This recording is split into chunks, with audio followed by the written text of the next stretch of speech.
ये BP Singh camp है। ये दक्षिण दिल्ली के तुगलकाबाद विधानसभा में तुगलकाबाद रेलवे कॉलोनी के पीछे बीते 40 साल से बसा हुआ है। दिल्ली के सत्तासीन राजनीतिक पार्टी द्वारा दिल्ली को पेरिस बनाने के वादे किया जाता रहा है, मगर दिल्ली के अलग अलग इलाकों से अक्सर बदहाली की तस्वीरें और खबरें सामने आती रही हैं। फिलहाल ताज़ा मामला बीपी सिंह कैंप का है। इस कॉलोनी के बीचों बीच एक बड़ा खुला नाला बहता है, जिसमें कूड़े का अंबार लगा हुआ है।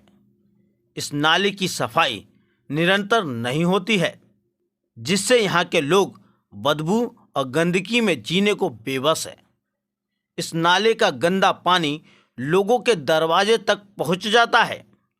कॉलोनी में पानी का निकासी का उचित व्यवस्था नहीं है, इसीलिए जहाँ तहाँ नालियाँ भरी हुई हैं, जिसमें कीड़े और मच्छर पैदा हो रहे हैं।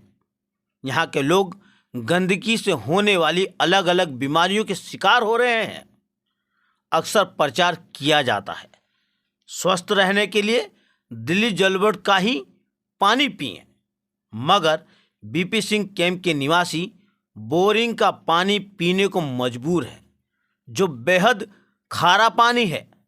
इस पानी में कई बार सीवर का पानी मिक्स होकर आता है।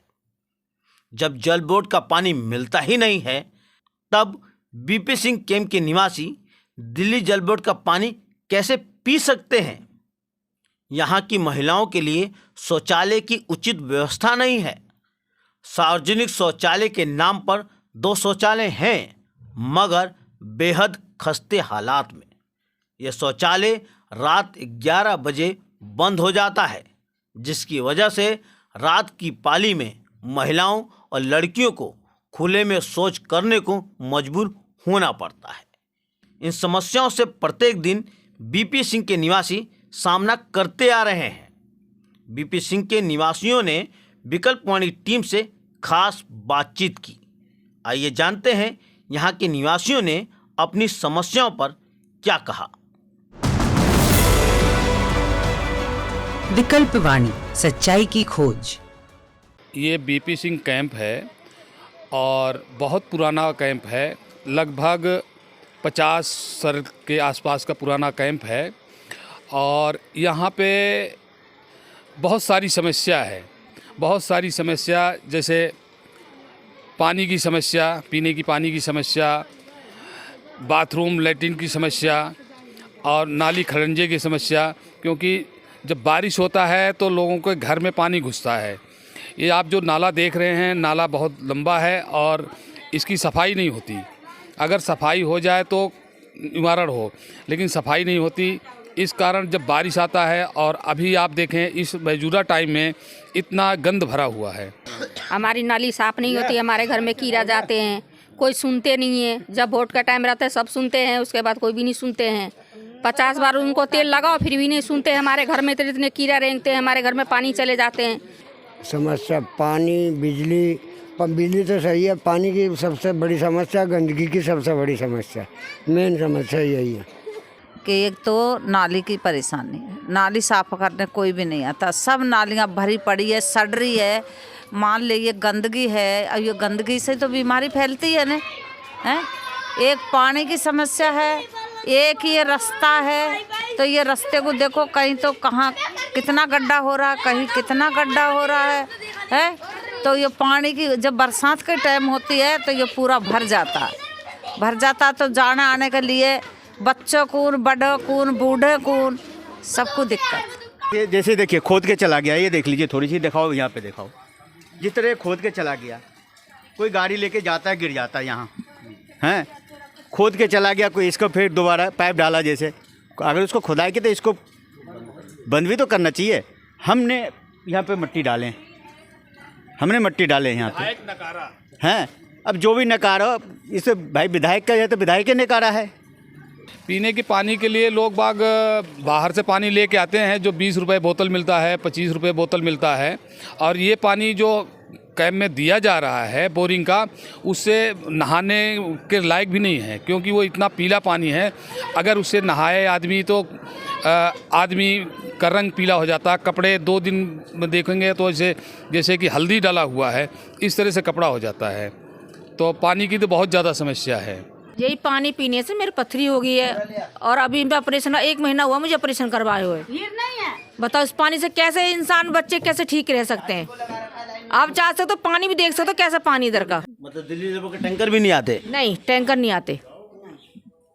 जब परेशानी होती है कॉल करते हैं 10 दफे, जब 1 टैंकर 2 टैंकर आते हैं, उससे पहले नहीं आते। वो भी पानी नहीं मिलता है। पीने का इस्तेमाल सिर्फ आप ये अंडर वाटर ही इस्तेमाल करते हैं? क्या करें, जब ना झेलास होती तो फिर वो मंगाते हैं बिस्लेरी की बोतलें। यहाँ पे सरकारी टॉयलेट नहीं है। एक बार यहाँ वो डिब्बा होते हैं जो वो आए हुए थे, पहाड़ी पे रखे भी गए हैं और रख के उनके फोटो ले ली गई है, वापस डिब्बे फिर उठा के लेके चले गए। मतलब उद्घाटन हो गया? बस उद्घाटन हुआ, दिखाने को आया था कि हाँ कैंप के लिए डिब्बे आए हुए हैं। उसके बाद फोटो खींच लिया गया है, जो भी लेके आए थे वो लेके वापस चले गए।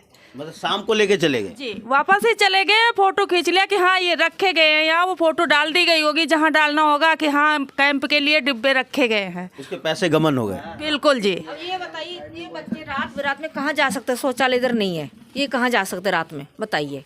लड़कियों का आजकल तो कितना वो समस्या है। फिर बताओ, ये सब चीज़ नाले पार है, उस रात को कहाँ जाएंगे 1 किलोमीटर में? वहाँ पे भी बंद रहता है ये। और इतनी गंदगी होती है माँ कि बच्चों को जाने का मन भी नहीं करता, सफाई नहीं होती इधर। दूसरे इलाके में? बिल्कुल जी। यहाँ से कितना दूर होगा ये? अभी कितना होगा शुरू एंड में? हाँ नहीं है, 200 मीटर ज़्यादा ही होगा। हाँ ज़्यादा होगा। मतलब रात की पाली में अगर महिला को कहीं जाना हो तो कहाँ जाएंगे? तो मुश्किल है। रात में भी बंद रहता है वो। कितना टॉयलेट जो यहाँ से जो दूर टॉयलेट है वो 11 बजे बंद हो जाता है? 11 बजे बंद कर दिया जाता है। दोस्तों, अभी आप लोगों ने बीपी सिंह के जो निवासी हैं उनकी बातों को सुना। उन सभी ने अपने तरीके से अलग अलग समस्याओं को हमारे सामने रखा। किसी ने पानी की समस्या को उठाया, किसी ने टॉयलेट की समस्या को उठाया और ज़्यादातर लोगों ने साफ़ सफाई के मुद्दे को उठाया। एक बात तो नज़र आया, ये 50 साल पुराना कैंप है। इस कैंप के अंदर वो मज़दूर रहते हैं जो दिल्ली को सींचते हैं, संवारते हैं। उनको बुनियादी सुविधाएं, पीने का पानी, शौचालय, साफ़ सफाई जैसी बुनियादी सुविधाएं जो मिलनी चाहिए वो नहीं मिलती हैं। पीने के पानी से एक बात याद आया मुझे। जब आम आदमी पार्टी बीच में एक विरोध कर रही थी, क्योंकि वर्तमान के एलजी साहब जब सत्ता को संभाले थे तो दिल्ली जल बोर्ड के पानी के मामले को लेकर दिल्ली जल बोर्ड के कई अधिकारियों को अपने ऑफिस में बुलाए थे और मीटिंग किए थे।